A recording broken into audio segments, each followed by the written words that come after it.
Hello everyone, welcome to healthy flavours.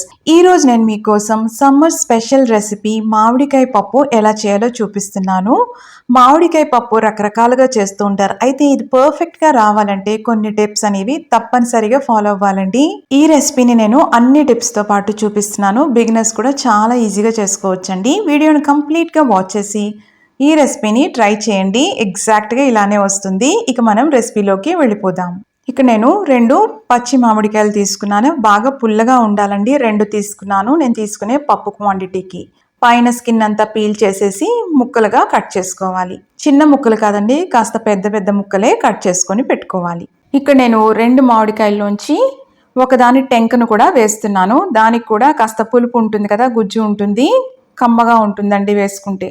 ఇప్పుడు నేను తీసుకున్న పప్పు క్వాంటిటీకి ఈ మాత్రం మామిడికాయ ముక్కలు, 3 పచ్చిమిర్చి, 2 మీడియం సైజు ఆనియన్స్ తీసుకున్నాను. ఇక్కడ నేను కందిపప్పు అలాగే 1 స్పూను శనగపప్పుతో కలిపి తీసుకున్నాను. శనగపప్పు వేసుకోవడం వల్ల పప్పు అనేది చాలా క్రీమీగా ఉంటుందండి. అది ఏ పప్పు అయినా సరే. ఒక 2-3 సార్లు శుభ్రంగా పప్పును కడుక్కొని కనీసము 1 గంట సేపు అన్నా సరే మనం నానబెట్టుకోవాలి. రాత్రంతా నానబెట్టుకుంటే చాలా మంచిది. ఇలా చేయడం వల్ల పప్పు అనేది చాలా మెత్తగా ఉంటుంది, చక్కగా కూడా అరుగుతుంది. 1 గంట సేపు నానిన తర్వాత శుభ్రంగా ఈ నీళ్ళన్నీ తీసేసుకొని 2-3 సార్లు మళ్ళీ కడుక్కొని వాడుకోవాలి. ఇదంతా నేను ఇప్పుడు కుక్కర్లోకి తీసుకున్నాను. ఉల్లిపాయల్ని ఇలా 4 ముక్కలుగా కట్ చేసుకుంటున్నాను. అలాగే పచ్చిమిరపకాయలు ఇలాగా చిన్న ముక్కలుగా కట్ చేసుకున్నాను. ఇప్పుడు తగినన్ని నీళ్లు పోసుకున్నాను. 1 స్పూను కారం వేసుకున్నాను. మామిడికాయలు అనేవి బాగా పుల్లగా ఉన్నవి తీసుకుంటాం కదా, కాబట్టి కాస్త కారం అనేది పడుతుంది. అలాగే 1/2 స్పూన్ కంటే తక్కువగా పసుపు, అలాగే 1 స్పూన్ ధనియాల పొడి వేసాను. ఈ ధనియాల పొడి వల్ల పప్పు అనేది చాలా రుచిగా ఉంటుంది. అలాగే 1 చుక్క నూనె వేసుకోవాలండి. దీనివల్ల చక్కగా పప్పు అనేది ఉడుకుతుంది. ఒక్కసారి కలుపుకుందాం. ఇప్పుడు 1 గిన్నెలోకి మామిడికాయ ముక్కలు తీసుకుని ఇలా పెట్టుకోవాలి. ఎందుకు ఇలా చేయాలి అంటే అన్నీ కలిపి వేసేసుకున్నాం అనుకోండి, పప్పు అనేది చక్కగా మెత్తగా ఉడకదు. దానికోసం ఇలా బౌల్లో పెట్టుకుంటే సెపరేట్గా మామిడికాయ ముక్కలు ఉడుకుతాయి. అలాగే పప్పు కూడా చాలా మెత్తగా ఉంటుంది. ఒక 5 విజిల్స్ వేయించుకున్నాను. స్టీమ్ అంతా పోయిన తర్వాత చూసారా, ఈ మామిడికాయ ముక్కలు చక్కగా ఉడికాయి, పప్పు కూడా మెత్తగా ఉంటుంది. ఇలా ఉంటేనే ఈ మామిడికాయ పప్పు అనేది రుచిగా ఉంటుందండి. ఇదొక టిప్. కలిపి చేసుకుంటే మాత్రం మెత్తగా అవ్వదు. ఎక్కువ విజిల్స్ వేయించుకోవాల్సి ఉంటుంది. చూసారా, ఇప్పుడు ఇలా ఉంది కదా. ఇప్పుడు పప్పు గుత్తి తీసుకొని చక్కగా మెదుపుకోవాలి. ఈ మామిడికాయ ముక్కలు కూడా చక్కగా మెత్తగా అయిపోయినాయి కదా, ఇవి కూడా తీసేసి వేసుకోవాలి.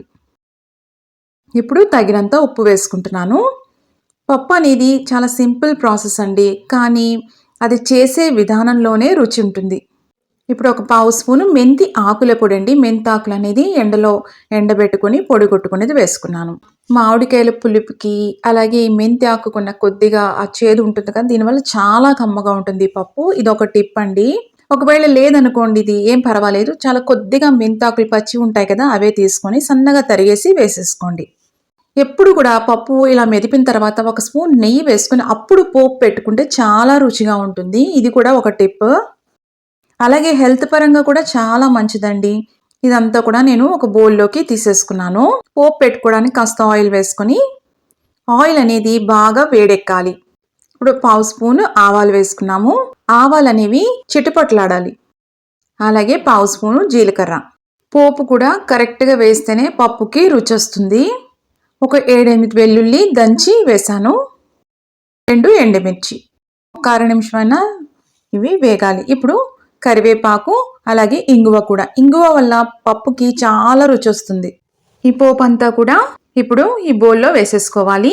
పోపు వేసుకున్న వెంటనే గుర్తుపెట్టుకోండి ఒకటి, వెంటనే మూత వేసేసుకోవాలి. లేకపోతే సువాసన అంతా కూడా బయటికి వెళ్ళిపోతుంది. ఆ పప్పుకి అది పట్టదు. 2 మినిట్స్ తర్వాత అప్పుడు ఆ మూత అనేది తీయండి. చూసారా, పర్ఫెక్ట్ గా వచ్చింది. ఒక 2 నిమిషాలు ఉంచడం వల్ల తాలింపు సువాసన అంతా కూడా పప్పుకి పట్టి చాలా కమ్మగా ఉంటుంది.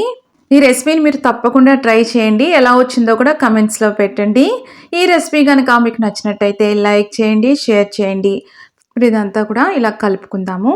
ఇలాంటి ఇంట్రెస్టింగ్ రెసిపీస్ విత్ టిప్స్ కోసం ఈ హెల్దీ ఫ్లేవర్స్ ఛానల్ని సబ్స్క్రైబ్ చేసుకోండి. రెసిపీస్ ట్రై చేసి ఎలా వస్తున్నాయో కూడా కమెంట్స్లో పెడుతూ ఉండండి.